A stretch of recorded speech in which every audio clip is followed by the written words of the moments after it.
There is an accusation by a lot of sectors, especially from the Indian community, that although PH has been ruling for 14 years, the socio-economic status of the Indians have not changed much. We need a long-term plan, and we need a long-term program and activity to change the whole socio-economic problem for each group of ethnics. But the problem is that facilities that is available, especially in Tamil schools, if you see there are about 97 schools, and a lot of schools, especially in the rural areas, are having enrollment issues. Yeah, we work closely with the parents and teachers associations for each schools. So we're waiting their proposal how to improve more activities to encourage more students and pupils to students and kids to go to the schools. We have seen quota-based system, we have seen affirmative actions, and we now even see need-based systems and so on. But we don't see any of these systems have really did what it was the purpose and so on. So in your opinion, what would have gone wrong? To say that it's all gone wrong is not fair. I think we managed to achieve a certain success. So how do you see that the criticality of the Indian votes for any party to form the next state government? Managed to convince the Indians to make sure that we have to together to build the nations as Selangor. But they are now under political fatigue, and most of them are saying that they won't come and vote in next election. That's our role as a politicians, give some motivations and explain to them. You will defend your state seat, or there is a possibility for you to move to parliament seat? As a party man, I have to follow the party decision.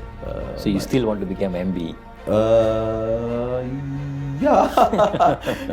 If you ask all the politicians and state assembly and Selangor, is it you want to become an MB? I don't think so. Anyone try to reject it.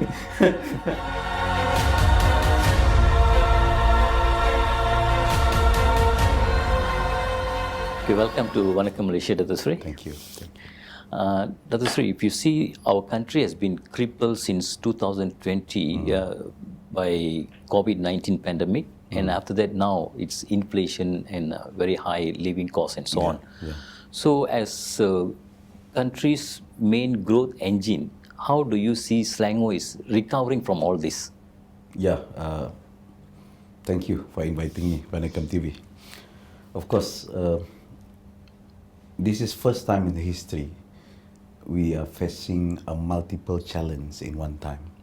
It started with the political crisis since early 2020, and after that we are facing MCO, movement control order, because of the pandemic. And of course the ripple effect from the pandemic is the economic problems, and also beside of health problem, we also have other problems like the mental health problem, social stabilities, and so on and so forth. Therefore, in year 2021, when we present our budget for 2022, one of the elements that we emphasize for the Selangor state government is to make sure the Selangor state government and the community and the people of Selangor become the resilient community. So the plan for state of Selangor is to become a resilient state now and the future. Of course, during the pandemic of COVID-19, the Selangor state government introduced a lot of initiative to make sure that we manage to cushion and absorb the effect of the pandemics. It's not just an economic activity and economic initiative, such as stimulus package, digitalization, and so on and so forth. But in the same time, we also help and add some values or add some initiative for manage the health crisis. We are the first state in Malaysia organize what we call it mass screening for the publics, and we managed to screen more than 170,000 people, beside of the screening tests for COVID-19 organized by health ministers and health ministry or pusat kesihatan. So in the same time, we are the first state in Malaysia, we are the only state in Malaysia managed to buy our vaccine. So therefore, one of our elements that we have to emphasize for our societies, how to make sure that the Selangor state government remain intact and resilient, managing and facing all the challenges. We have a various challenge. First, we have the political crisis in 2020. Thanks God, we remain stable. There's no state elections or changing any leaderships tremendously like other states. And in the same time that we are managed to announce the stimulus package, more than 1.1 billion. That's 4 stimulus packages announced by the state government to absorb and cushion the effect of economy of Selangor. So therefore, that's why I'm always remind our teams in Selangor, ESCO, state assemblies, and also the government officer that the Selangor cannot be failed. The effect of failure of Selangor will affect the federal because we are contribute more than 24% now. Last year, we are contribute more than 24.8% and increase. Before that is 24.3%, and before that is 23.7%. That's right. If you see, Selangor has been ruled by PH for the past 14 years. Before that was Pakatan Rakyat. And there is an accusation by a lot of sectors, especially from the Indian community, that although PH has been ruling for 14 years, the socio-economic status of the Indians have not changed much. If you see historically, they have come out from estates and they have moved to urban areas. Urban poverty is really a big issue within the community. Of course, PH will say that we have done a lot of things, but why the status of Indian has not changed much? We need a long-term plan, and we need a long-term program and activity to change the whole socio-economic problem for each group of ethnics or society in Malaysia. And of course, Indians are facing a lot of problems, similar like Malay and Chinese, but they have a different angle and different type of problems. So for the Indians, that one of our strategy, we focusing on the long term beside of give the foods, give the cash handouts and so on and so forth. Yeah, we do cash handout and so on. But in the same time, the state government of Selangor also focusing for the 2 factors. One, the schools, and another one is entrepreneur. I could say that entrepreneurship for Indian is just started in 2017 and 18. That particular time, I'm the ESCO of entrepreneurship of Selangor, and we introduced a specific program for Indians for entrepreneurships. That particular time, we start with 2 million ringgit, and then we have engaged with YB Charles Santiago and some of the Indian leaders in Selangor. We are plan them for the entrepreneurship, give a trainings, give a confidence for them, because I think to build an economy strength for the Indian community, one of the factor that we have to strengthen the entrepreneurship among the Indians. Now, beside that, we also have a 2 Indian program under the state of government of Selangor. One is called it SITEM under the Hijrah. The Hijrah last time have a specific program and 90% of the participants are Malay. Therefore, I'm create one Indian program, what I call it SITAM. There are 4 programs in the SITAM. One is a grant for their fundings and for machinery. Others is about increase their self-esteem, motivations and knowledge. And in the same time, under YB Gana Patira also, we have other program, Indian Selangor Empowerment and Entrepreneurships. That also focusing for the certain groups. And I think it's just start for the few years, and we affected by the COVID-19 in 2020, 2021. So some of the effect is just a beginning. In the same time, education also one of our focus since 2008. It started with 2 million ringgit in 2008 just for sekolah jenis kebangsaan Tamil. But now, the allocation we increase up to 5 million ringgit for 97 schools. Compare the numbers of the school with the Chinese school and Sekolah Agama Rakyat, I think approximately Indian school have managed to got help and donation from the state more than others. And almost all school in the past 10 or 14 years managed to receive a fund from our bantuan sekolah Tamil and Cina dan juga sekolah agama. But in the same time, we also built the school for the Ladang Midland and the convention center.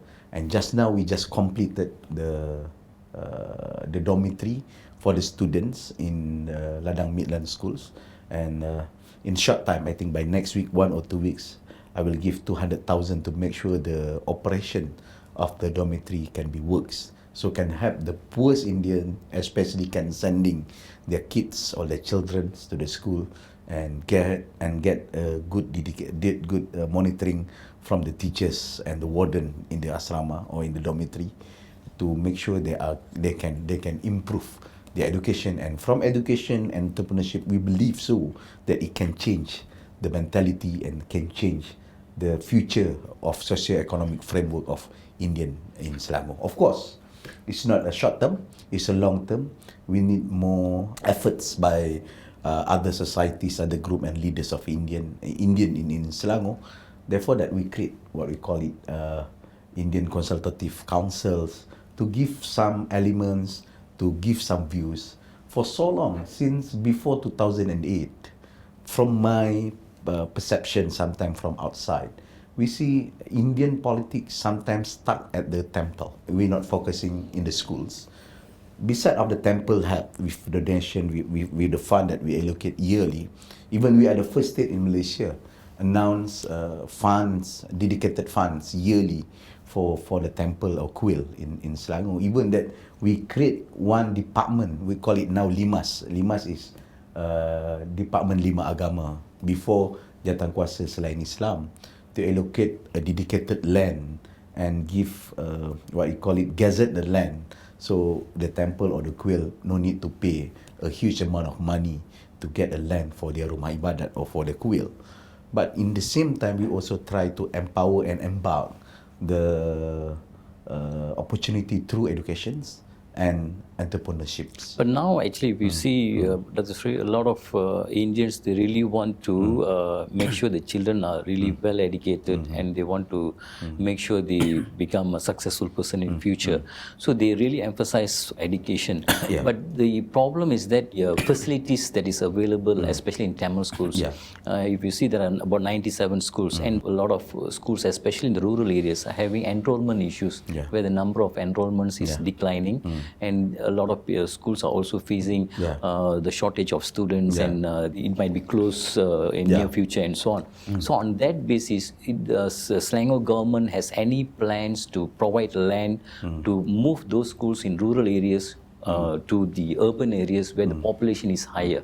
Yeah, we work closely with the parents and teachers associations for each schools.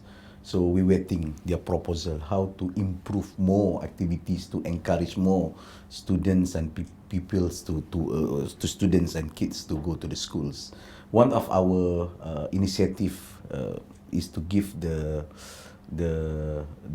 school the bus schools fund for every kids. So more than 3,000 students every year. Start last year, this year also more than 3,000 students. We allocate fund for them to make sure there's no challenge for them or there's no obstacle for them to go to the schools through the bus sekolah or for the bus schools. So this thing is one of the element that we have. Besides of that, we also encourage more grant or beasiswa or fund for the good student, good result students to go to higher learning educations. That maybe YB Gana Patira have to finalize what alignment of fund that maybe for technical and vocational, or that's maybe go for the university and so on. Basically, that we understand to make sure the education plan for Indian, especially in Selangor, is work and success. We have to start from early to make sure that the facilities in the schools, sekolah Tamil, like the funds, like the books, like the content of educations, and also the tambang sekolah that we can have from our education yearly. That's when it comes to politics. You know, Selangor, in Selangor, PH is very formidable force. Yeah. Actually, you have super majority in the state government. Yeah. And this is also because of the support by non-Malays actually. yeah. But over the years, especially after the 2018, they feel they have been betrayed, and a lot of them they feel that the support of the non-Malays have been taken for granted. How do you see this? Of course, the act of balance is one of our element that we have to retain in Selangor. Therefore, when we announce our projects and our program or our policies, that we always announce for every peoples that include Malays and non-Malays. Sometimes we are focusing for Indian program. We have ICIDs, we have SITM, because we know specifically we need to encourage and embark for certain areas and locality. But for the Malays, for the Indians, for the Chinese, of course that we have also focusing for certain elements, but need, because our policy is based on the needs. It's not based on the color, skins, or races of ethnics specifically. So therefore, our element act of balance is been felt by the people of Selangor. Now yearly that we spend more than 500 million ringgit Malaysia for all our program. Now we have 44 program under people-centric programs to help the educations, to help the health issues. Even that we have almost complete health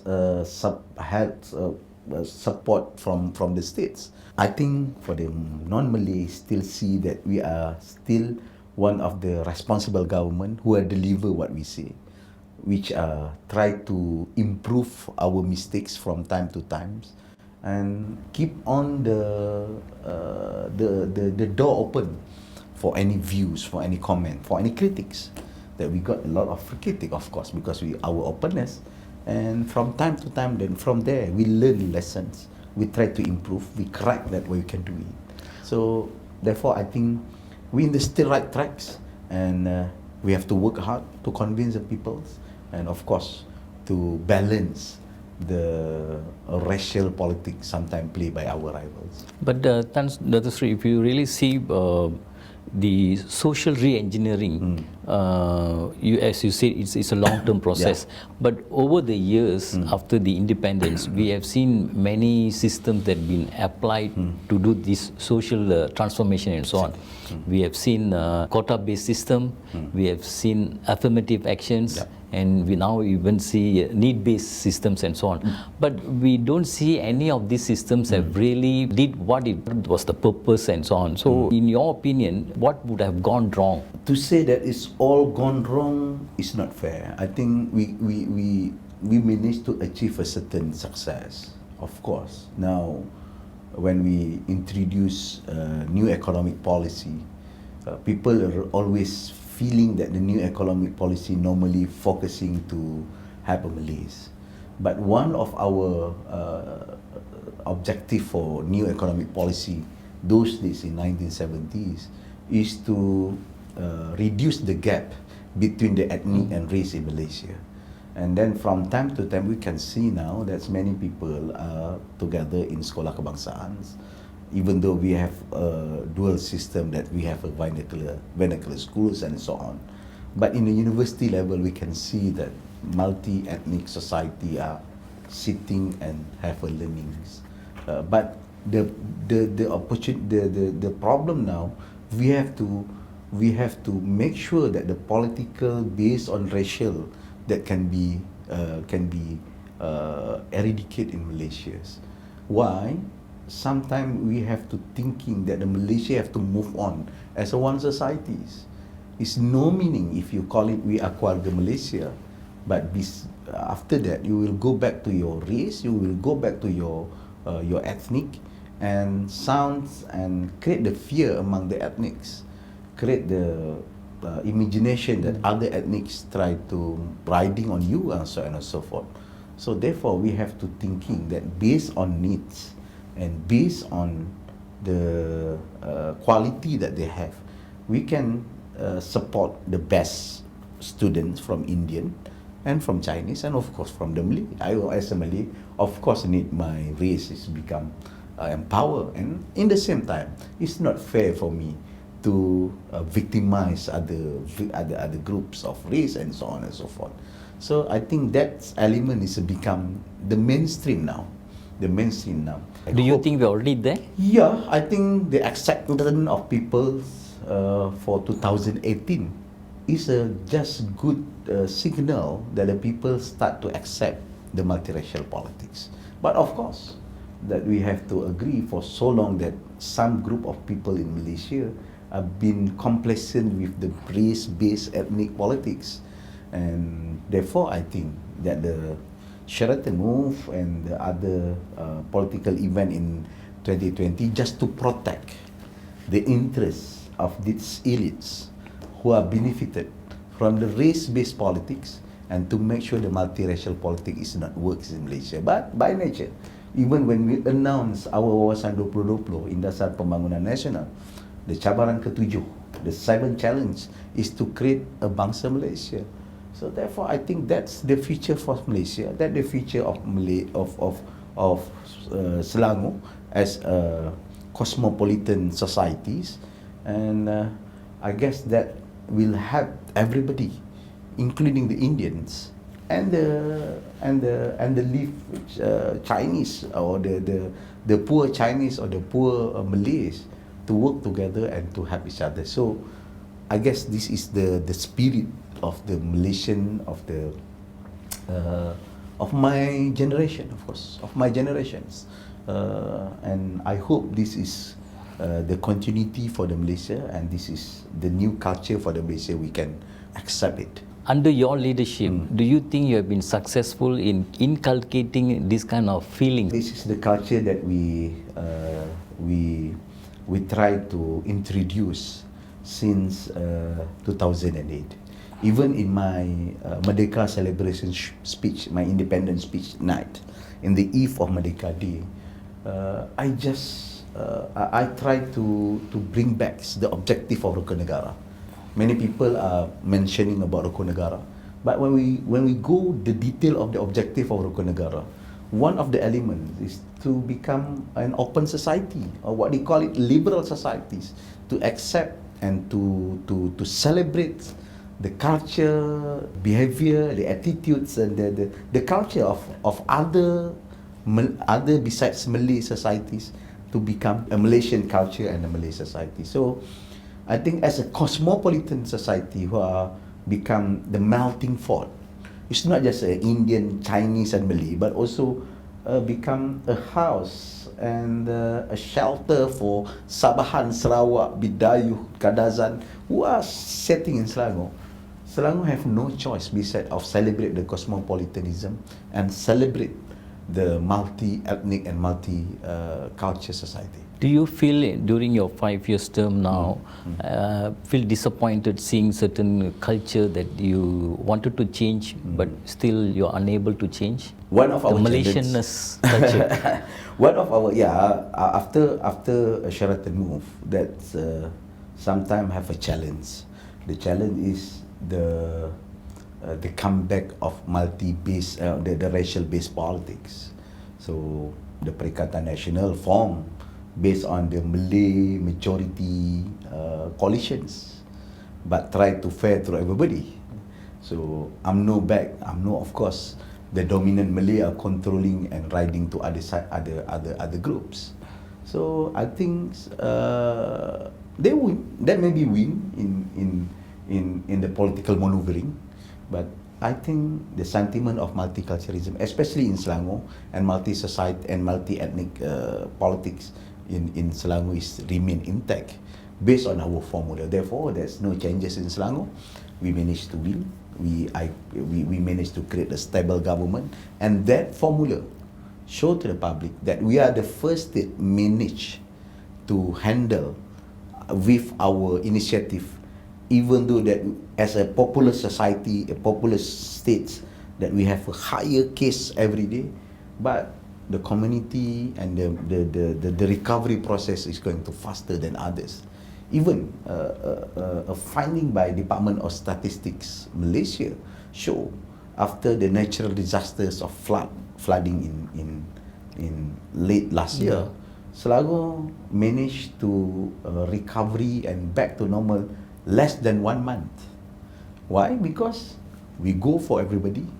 The Indian also helping us, the Chinese also coming to us, the others coming to us, and sometimes the disasters or the pandemics and so on and so forth give us a lessons. Yeah. What the lessons?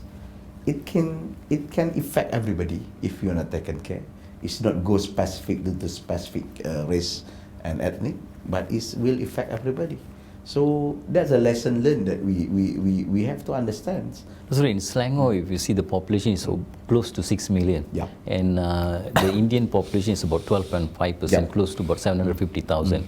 And if you really see out of 56 state seats, in 36 seats, Indians more than 10% voters in these constituencies. So how do you see that the criticality of the Indian votes for any party to form the next state government? Yeah, of course, we have several seats which have a very significant numbers of Indian. One of that is my constituency, last time known as Batu Cave. Now it's called Come Back to Sungai Tua. And for the last 3 terms that I won that seat and managed to convince the Indians to make sure that we have to together to build the nations as Selangor, which under the PH agenda, which not left any man behind, left anyone behind, and then we try to introduce based on the needs. It's not by the skin color. We had other 2-3 constituency like Ijo, like Sri Setia, have more than 30% of Indians, and I think the response from the Indians especially is very good that particular time, and I convinced that what all effort that we do for the past 14 years in the government give a very good side for them, for the performance of the government. Yeah, that maybe we do some 1 or 2 mistakes, but as you know, as a reform government, what the element of reform for me, we keep on correcting, we keep on improving, we keep on do the better for the next round or for the next day or for the next month. So that element I think is embedded in our society in Selangor, and also that we create the pragmatic voters, that sometimes it's based on performance. So it's a good challenge for us. It's not just to give a good framework of policy, but in the same time that we have to deliver also for the people, and the numbers show that we deliver. So do you think that Indians have the political power to decide who can form the next government? Of course, that in 2008, the Hindraf, the Makal Sakti, is changed a lot of situations in Selangor and other states. And Sungai Petani last time, for the past 30-40 years, it's become the stronghold for BN. Why? Because Indian is too loyal to BN. But after 2008, the Makal Saktis and the Hindraf, the situation is changed, and now that's become the bastion for Pakatan Harapan or Pakatan Rakyat. So for the certain constituency that I guess the Indians give some very significant impact.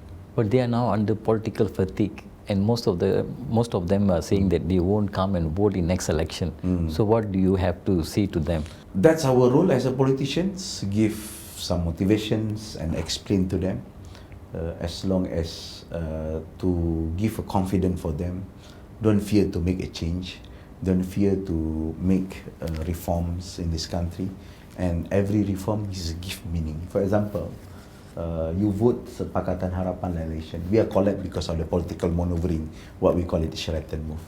But finally, based on our wise in dealing and discussion, based on our maturity in Pakatan Harapan, we managed to introduce what we call it anti-hopping law. And the anti-hopping, and hopping is one of the illness that created from the Sheraton move, because of they want to retain the power, they want to against the spirit of people who are support the multi-ethnic politics in 2018, and then Pakatan Harapan decide to sign an MOU. People are quite curious why we signed the MOU, but finally the MOU represent and produce what we call it anti-hopping law. And even the content and in MOU, only one or two things that left behind not yet be fulfilled. One of it is two-term policy for prime ministers and so on. But certain element like the special committee in the parliaments. Now we heard about the report about My Sejahtera, the report about LCS. That's coming from what we call it the special committee that started in our MOU between PH and BN. So for me now, PH have to confidently brief to the people and then explain to the people and bring back them to the line that we in the process of changes, and they are one of the element to help us and to materialize the vision to change Malaysia. We did a quite significant move in 2018 that maybe it failed in certain element, but it's not totally failed. That's why fatigues and disappointment. Yeah, everybody that may be disappointed, but I think people of Malaysia is quite wise. We are facing a lot of challenge since independence, from the economic crisis and then ethnic tension in 70s, the reformasi, the constitutional crisis many times, but we managed to face it and move on and move to the new and for the better Malaysia. So how do you see the chances of Anwar becoming PM? Of course, after the Sheraton move and after the replacing PM 2-3 times in one terms, Anwar is still one of the main player of the Malaysia politics. So his role as a head of opposition, of course, gives a certain space for him to become the prime minister candidates and one of the prime minister candidates in Malaysia politics, even for the next election, PRU 15. So for me, if PH managed to win the election again, and this is the best ever opportunity for him. But there is a talk that no coalition will be able to have the single majority for them to form the government. Then this is the challenge for politicians. The politicians, actually now, the challenge for me, honestly, from my heart, this is the challenge for politicians. How we become the matched politician players, which is the decision made by us is not based on the interest, personal interest, but must be for the interest of the Malaysia and the society. So if in that case, do you see a possibility of PH or PKR to work with UMNO after the election, post-election? After GE, after the Sheraton move, everything become fluid. But again, for me, PH is very principled coalitions. If we want to work together with other groups, if we want to work cross the board, cross our rivalry before, but finally it must be based on certain principles. So the principle of do the reform, institutional reform, to make sure the good governance, the anti-corruption policy, and of course to maintain the element of our constitutions, the position of the Malay, and of course how we make sure that the position of the Malay is not affect and is not victimize the other racial and ethnic, what we call it, Malaysian bangsa Malaysia in our policy. That I think remain as our pillars in Pakatan Harapan. As a VP of PKR, Yeah. do you see that you will defend your state seat or there is a possibility for you to move to parliament seat? Finally, as a party man, I have to follow the party decision. But if you ask me personally, I could prefer that I will defend my seat in Sungai Tua. So you still want to become MB? Yeah. If you ask all the politicians and state assembly and Selangor, is it you want to become an MB? I don't think so. Anyone try to reject it. But I think it's not criminal to become an MB. But based on my performance so far, based on my consciousness as a party members and member of PH, as my delivery that we are proof during the pandemic, during the COVID-19, during the political crisis, economic crisis, and natural disaster crisis, I think that I try to show something that we do something for the state and the performance of PH. Of course, that everybody have their own perception about me, so I don't have any right to say no, yes, or whatever. It's up to them. But whatever stated in the history that I proved to them that we managed to handling the most developed states in the three crises at one time and retain the state as the main contributor for the economy and retain the stability of politics in the society, in the multi-ethnic society. And I hope that become a parameter that they can estimate my performance and my contribution for the state. But if the party decide to do any decisions, of course that I have to discuss with them. Then I will try to follow as good as I can as a party members. Thank you for your time, Thank Dato' you. Sri. Thank you. My best wishes to you. Thank you very much.